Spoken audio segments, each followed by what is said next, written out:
একজন কৃষক একজন ছাগলের রাখালকে আরব দেশে জিজ্ঞেস করা হয়েছিল, আল্লাহ যে আছে এর কোনো প্রমাণ তুমি কি দিতে পারবা? তুমি কি প্রথমে বলো আল্লাহ আছে, তুমি কি বিশ্বাস করো?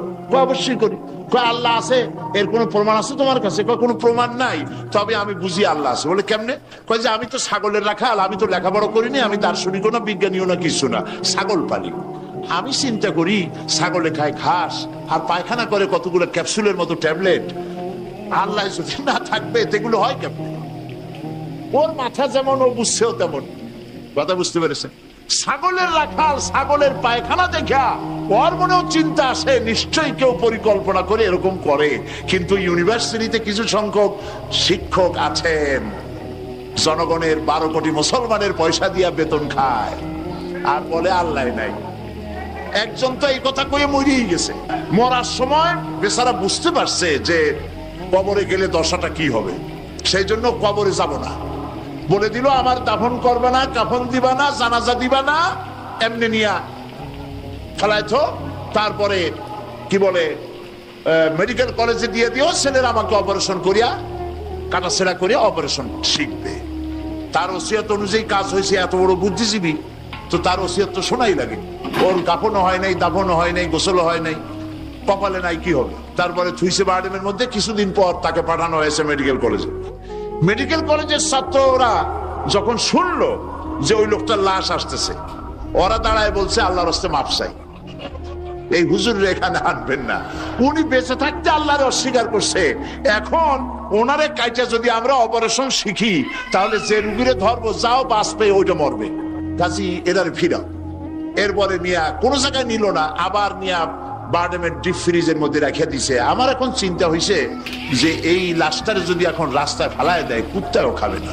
কারণ আমার দেশের কুত্তা, আমার দেশের কুকুরেরা এতটা অভদ্র না যে কুকুরে এত পুরানা বাসি লাশ খাওয়ার মতো আমাদের কুকুর এত বেয়াদব হয় নাই, এতটা অসভ্য হয়ে পারে না। কাজেই আল্লাহর সাথে যারা নাফরমানি করে, আল্লাহ এরকম দেখান, তবে এগুলি বুঝবে কারা? বুঝবে কারা? আল্লাহ রাব্বুল আলামিন বলেন ওয়াতিলকাল আমসালু নাদরিবুহা লিন্নাস ওয়া মা ইয়াকিলুহা ইল্লাল আলিমুন। অসংখ্য দৃষ্টান্ত এই পৃথিবীর বুকে ছড়ায় রেখেছি। এসব দৃষ্টান্ত থেকে উপদেশ গ্রহণ করতে পারবে তারা যাদেরকে আমি রব্বুল আলামিন জ্ঞান দান করেছি, যাদের জ্ঞান দিয়েছি। ওরা তো জ্ঞান পায় নাই, ওরা পাইছে বুদ্ধি।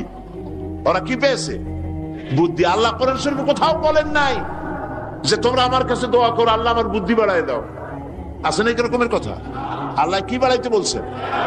আল্লাহ রাব্বুল আলামিন বান্দাদেরকে শিখায়েছেন, বান্দারা আমার কাছে দোয়া কর, রব্বি জিদনি ইলমা। পড়েন সবাই, রব্বি জিদনি ইলমা। আয় আমার রব, আয় আমার স্রষ্টা, তুমি আমার ইলমকে, আমার জ্ঞানকে বৃদ্ধি করে দাও। বলেন সুবহানাল্লাহ। সুতরাং আল্লাহ রাব্বুল আলামিন সম্পর্কে সামান্য লেখাপড়া যারা করে, ওরা আল্লাহরে বুঝবে কি করে? তবে আল্লাহ কোনো অ্যাকশন নেন না। পিঁপড়া সে যদি হাতির দেখে একটা ঠ্যাং উঁচু করে বলে, এই হাতি কত বড় একটা দেহ, এরকম যদি একটা বেসকি দেয়, তাহলে হাতি কি পিঁপড়ারে তাড়িয়ে আসে নাকি? আরে তোমার মতো ছাগল পাগল কইলো যে আল্লাহ নাই, তাতে আল্লাহ কিছু আসে যায়? ছাগল পাগল কুকুর ভেড়া এগুলোর কোনো দাম নেই আল্লাহ। আল্লাহ পাক বলেছেন যারা আল্লাহকে অস্বীকার করে, যারা কাফের, তারা জানোয়ারের চাইতে নিকৃষ্ট।